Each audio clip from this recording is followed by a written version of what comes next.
Bonjour à toutes et à tous, bienvenue sur la Carbao TV et l'émission Place aux experts. Vous connaissez maintenant tous le fonctionnement de cette émission.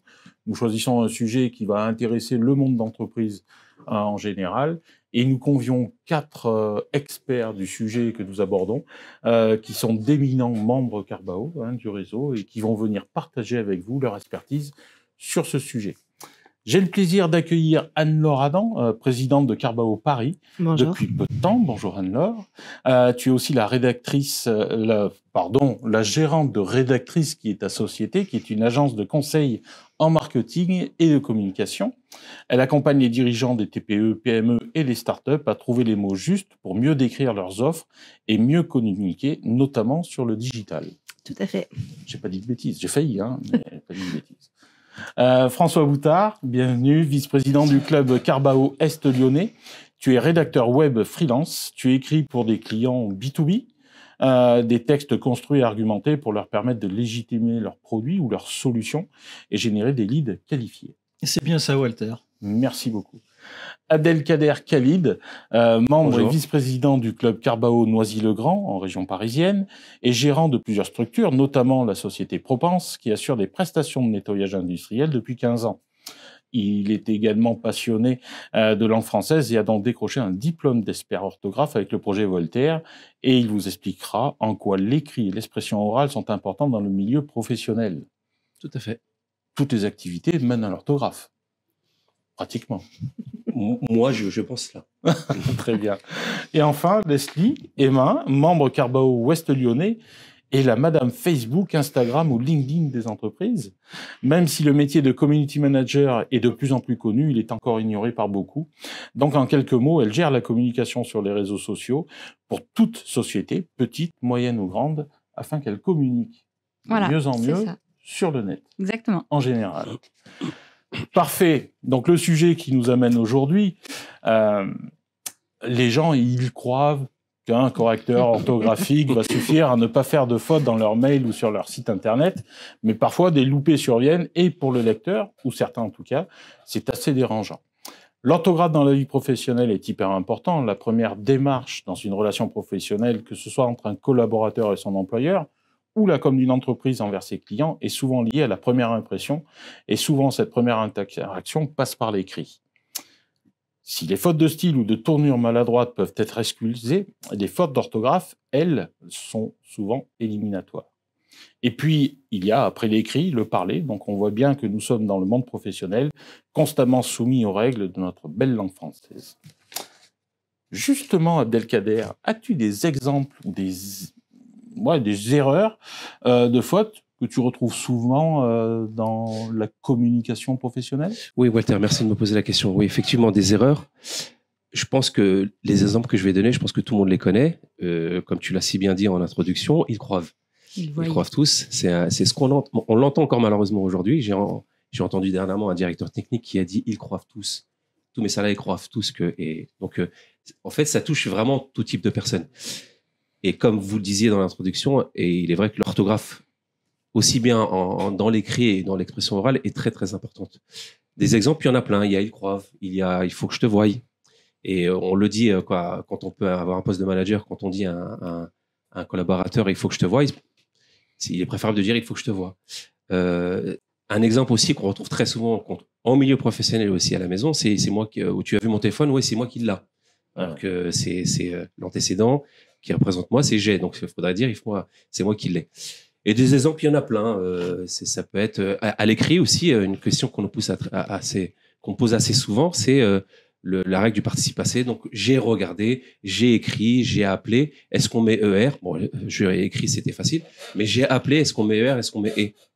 Et ça, c'est une faute qu'on retrouve assez souvent. Après, on peut aller un peu plus loin. C'est souvent dû parce qu'on ne passe pas assez de temps pour relire peut-être ce qu'on écrit, non? Non, je pense que c'est parce que, selon moi, je pense que c'est dû à l'enseignement qu'on a eu à l'école. Parce que la règle, soit on l'a, soit on ne l'a pas. Et quand on la réexplique à quelqu'un, on m'a posé la question hier, on m'a reposé la question encore hier, et quand je réexplique la règle, en général, on ne l'oublie pas. D'accord? Mais la règle du participe passé est quand même assez compliquée en français, mais il y a une base qui permet de la retenir, et de la retenir assez facilement. C'est quoi la base alors? Après, c'est simple, il suffit de remplacer par un verbe du troisième groupe, C'est ça. Après, bien sûr, vous allez me dire qu'est-ce qu'un verbe du troisième groupe, mais je pense qu'on l'a tous. Mais un exemple, si je dis j'ai pris, on sait que c'est un verbe du troisième groupe, donc c'était un participe passé. Donc si c'est j'ai appelé, ça sera et non pas ER. Est-ce que tu souhaites d'autres exemples? Non, c'est déjà pas mal. Ouais. C'est déjà pas mal. Alors, ouais. ici, il y a quelque chose qui est quand même assez important. C'est par moment, c'est peut-être un peu plus pointu que ça, mais je vous donne un truc qui peut servir aussi à tout le monde tous les jours. C'est que dans un mail qu'on écrit, par exemple, à un futur client ou un client, on évite d'écrire cordialement. Parce que cordialement, ça veut dire de tout cœur. On évite de dire à son client de tout cœur. Donc, il sera préférable de finir par bien à vous. C'est quand même mieux. Et il y a aussi un autre exemple, et j'arrête sur cela, c'est le fait d'utiliser le mot impact. Et ça, c'est énormément utilisé en France. Je sais pas, l'inflation a eu un impact sur le pouvoir d'achat. On n'utilise pas le mot impact. Le mot impact, c'est un mot anglais. Et on l'utilisera pour Carglass. Un impact sur la vitre. Mais on évite de dire. On ne fait pas de pub. Hein. Oui, il y a SOS Pare-Brise aussi, parce que sinon on va être embêté par le CSA. Mais le mot impact, pour revenir dessus, il a évité. On utilisera le mot conséquence ou des effets, mais on évite d'utiliser le mot impact. C'est selon les dires de l'Académie française. Si vous le dites tous les jours, il n'y a pas trop d'impact. Mais voilà, si vous voulez des exemples de fautes d'expression et dans l'écrit, voilà.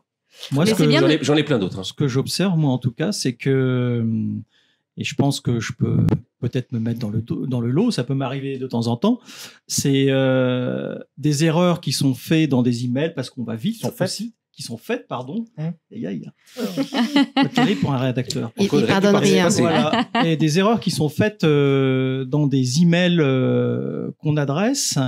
Et comme on est dans une société aussi de la rapidité, de l'immédiateté, je pense que ça peut jouer à ce niveau-là.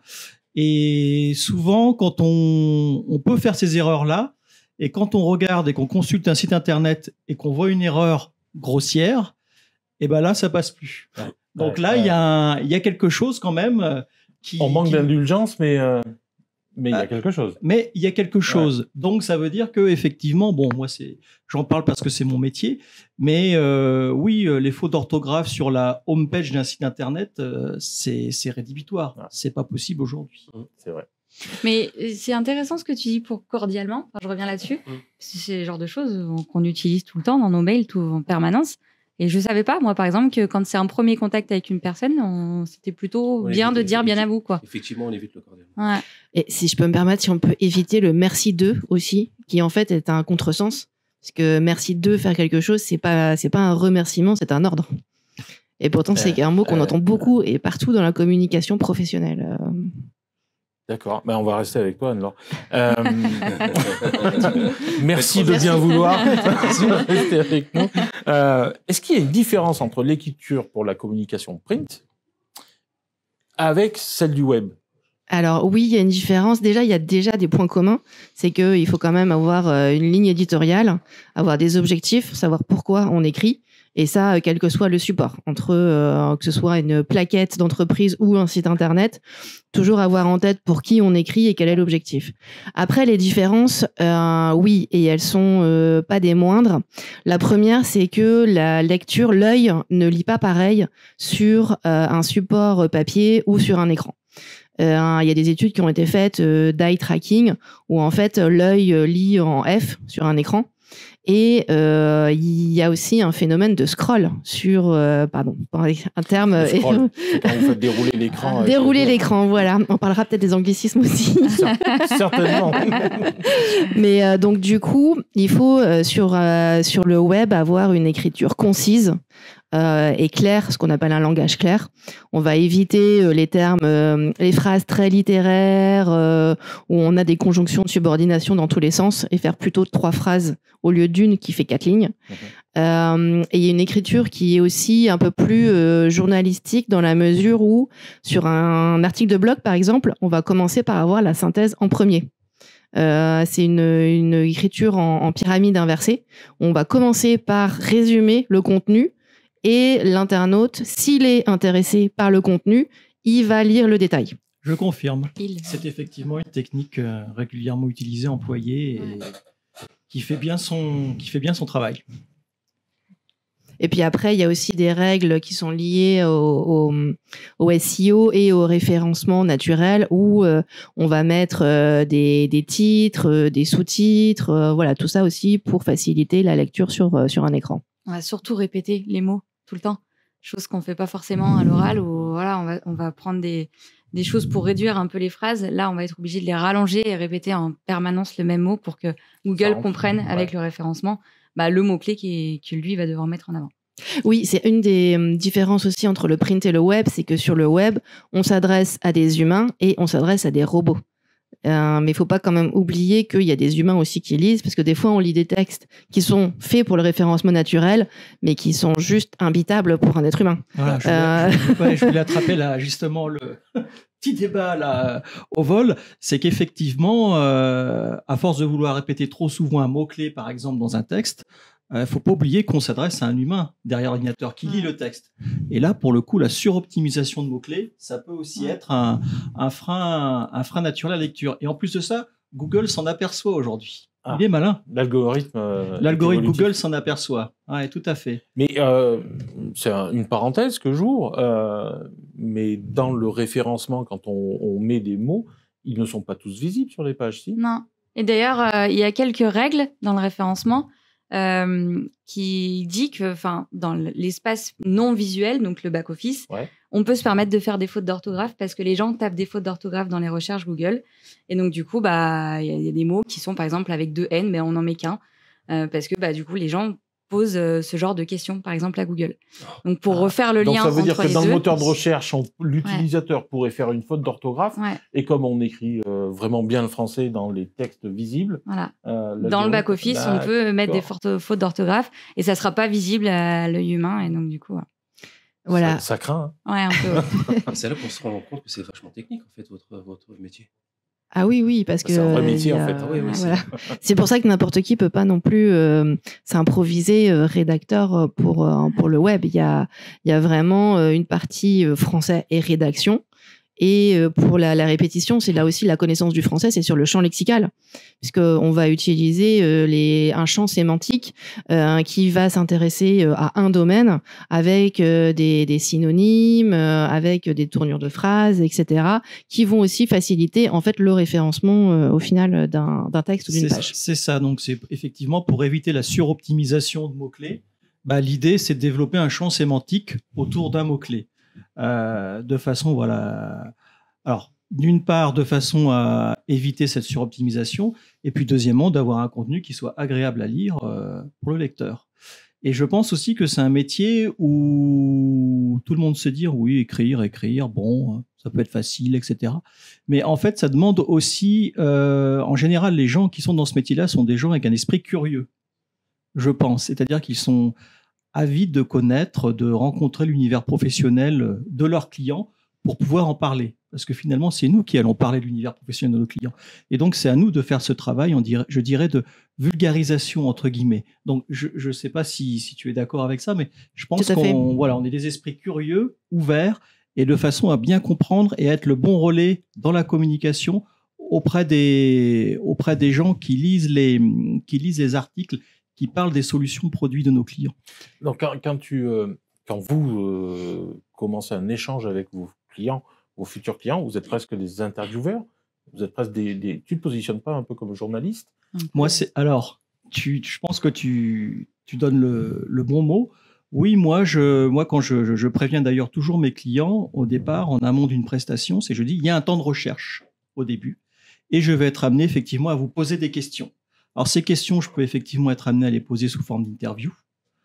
J'aime bien pratiquer l'interview, mais ça va me demander effectivement en amont un gros travail de renseignement sur l'entreprise, sur son secteur d'activité, sur les acteurs qui sont là, sur les concurrents. On peut en parler aussi après sur le référencement, mais connaître ce que font leurs concurrents, leur stratégie de mots-clés, ça aussi c'est intéressant. Donc oui, effectivement, je vais enquêter un petit peu à la manière d'un journaliste. Donc tu as un travail préparatoire avant. Oui, tout à fait. Tout à fait. Très intéressant. Ouais. Ok. Leslie, sur les réseaux sociaux, les fautes d'orthographe, c'est perçu comment? Tu vas me dire, ça dépend les réseaux sociaux. Non, même pas. Bon, alors, Même pas. C'est comment dire, c'est un vrai point noir. Les fautes d'orthographe.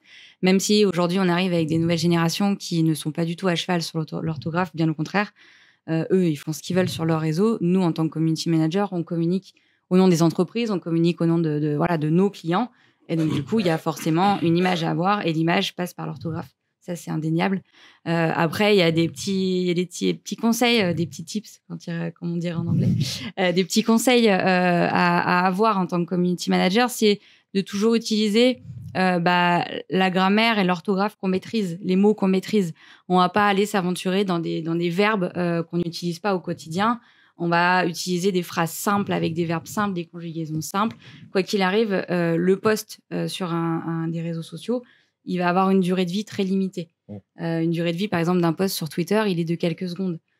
Sur LinkedIn, il va être de quelques minutes, une trentaine de minutes, grand maximum. Donc forcément, on va pas s'aventurer dans des grandes phrases philosophiques sur les réseaux sociaux. Et c'est ça qui va un peu nous sauver, on va dire, des fautes d'orthographe et des fautes de grammaire. Il faut dire aussi que la langue française est tellement riche que des synonymes, on peut en trouver. Exactement. Si on bug, entre guillemets, sur un mot sur lequel Oui. sur un mot sur lequel on a des petits doutes sur l'orthographe, on a quand même assez de synonymes pour trouver son équivalent. Et d'autant plus que faut pas rester figé sur le fait de se dire on est protecteur de la langue française, donc du coup on reste coincé en se disant dès qu'il y a une faute d'orthographe, on saute sur la personne qui a fait cette faute d'orthographe. C'est comme je disais tout à l'heure, c'est que s'il y a des fautes d'orthographe et de fautes de français, c'est parce que auparavant peut-être que cette personne a été mal formée. Et deuxième point qui est très important, c'est aussi pour ça que l'Académie française fait des réformes orthographiques. Il y a une dernière réforme orthographique en 1990 qui a été très importante et qui permet d'alléger en fait l'écrit français. Ils ont enlevé des accents circonflexes qui étaient hyper compliqués et qui faisaient qu'on faisait des fautes de français sans s'en rendre compte. Et ça aussi, c'est un point important. Ouais. Non, et puis je pense que la langue évolue. Donc tous les ans, je pense que tu me le confirmeras, il y a de nouveaux mots qui rentrent dans les dictionnaires, qui sont dûment validés par l'Académie française ou par d'autres, je sais pas. Enfin, Non, je suis donc effectivement, je pense qu'il faut pas rester figé sur. Il y a aussi l'usage qui fait que des mots, par la force des choses, changent. Il y a certaines personnes qui disent pourquoi aujourd'hui on continue à écrire nénuphar avec un PH. Imaginez l'anglais l'anglais ou l'italien qui apprend le français et qu'on lui dise nénuphar c'est un F. Non, là, cette fois-ci c'est un PH. Donc, c'est aussi la complexité de la langue française, ce qui en fait d'ailleurs sa richesse. Voilà, on est là aussi aujourd'hui pour ouvrir un petit peu notre esprit et de se dire oui, l'orthographe est certes difficile, mais quand même ouvrons-nous. J'ai même entendu j'avais un professeur au certificat Robert qui disait pourquoi ne pas légaliser le fait qu'on dise ils prouvent tous. Je sais, vous allez me dire, ça pique les oreilles, mais pourquoi pas? Tant que ça après ça. Oui, mais le H qui était aspiré avant, depuis quelques années, il ne l'est plus, et et les oreilles restent quand même un peu ouvertes maintenant. Oui. Mais pardon. Juste, il y a un truc, et on reste bien dans le sujet. Moi, je commence depuis quelque temps à recevoir des emails où il y a des icônes ou des emojis dessus. Ça remplace les mots, ça. Ouais. Et pas que des mots. Des fois, les émotions. Des fois, il y a une émotion dans le texte qui est inclus. Alors, c'est le langage qui est souvent utilisé par SMS, mais voilà, ça arrive dans les mails. Donc, est-ce que la prochaine étape, c'est que ça va arriver sur une plaquette de présentation d'une entreprise? Ça arrive déjà. Et qu'est-ce que vous en pensez? Les émoticônes? Ouais. Justement, je pense que ça permet de faire passer des émotions qui ne sont pas forcément transmises dans l'écrit. Mais il ne faut pas en abuser. C'est comme toutes les bonnes choses. Je pense que dans des emails professionnels, ça dépend à qui on s'adresse. Si c'est quelqu'un qu'on ne connaît pas et dont c'est pas du tout l'utilisation des emojis, c'est compliqué. Si c'est mes membres Carbao, dans un email, ça peut m'arriver d'en mettre un ou deux. Ouais. Un petit clin d'œil, une chose comme ça peut faire passer des choses qui sinon pourraient être un peu trop froides ou voilà, mais ça dépend encore une fois à qui on s'adresse. Nous, il y a pas une publication sur les réseaux sociaux où on met pas un emoji dedans. Ça fait partie aujourd'hui des standards sur les réseaux sociaux. Voilà. Ça transmet une émotion. Alors l'émotion, elle se transmet sur les réseaux sociaux de plusieurs manières. Il y a l'image qui accompagne la publication, mais il y a le texte, mais il y a aussi l'emoji qui accompagne le texte. Et au moins, on comprend un peu plus le fond du message. Moi, je te rejoins sur tout dépend de la cible et à qui on s'adresse et ce qu'on veut véhiculer comme message. Donc, je ne suis pas du tout comme sur l'évolution de la langue. Je pense qu'il ne faut pas rester bloqué sur des pratiques. Je pense que l'emoji, effectivement, ça permet des fois de faire passer des sentiments, des envies. Mais pour autant, voilà, c'est pas utilisé systématiquement. Et encore une fois, tout dépend à qui on s'adresse. Mais même sur LinkedIn, hein, aujourd'hui, depuis un an et demi, les posts, les publications LinkedIn, on a aussi des emojis. Et d'ailleurs, les emojis évoluent en fonction de ça. Il y a chaque année, il y a des nouveaux emojis qui arrivent. Donc, ils évoluent en fonction de la société, mais ils évoluent aussi en fonction de comment on les utilise. Il y a de plus en plus d'emojis qui sont en lien avec l'activité professionnelle et le corps, on va dire, pro. Ouais. C'est comme toute chose, de toute façon, je pense qu'on ne peut pas s'empêcher de vivre avec son temps. Tout évolue, bien sûr. C'est même bien. C'est parti, et comme elle le disait si bien, ça traduit des sentiments qu'on peut écrire, mais c'est plus long. Mais tu as bien fait de le préciser, il faut que ça reste quand même. C'est toi qui l'as dit, c'est que ça reste quand même amical. On évite quand même de mettre des emojis il ne faut pas trop en abuser non plus. La première relation avec un client. Ou alors on met cordialement et les emojis, on est tout bon là-dedans. Voilà, c'est ça. Écoutez, on est loin d'avoir fait le tour de tout ce qu'on voulait aborder. Moi, ce que je vous propose, on va clôturer cette émission, mais directement derrière, on va faire un bonus parce que j'ai encore pas mal de questions sur certains de vos profils et je pense que ça ne va pas rentrer en une émission. Donc, ce que je vous propose, chers auditeurs, et chers experts Carbao, c'est de nous retrouver la semaine prochaine sur un bonus qui sera mis en ligne sur la Carbao TV. À très bientôt. On reprendra même pas les présentations. Vous savez qui ils sont. On se retrouve dans une semaine. À très bientôt. Au revoir. Merci. Merci, au revoir.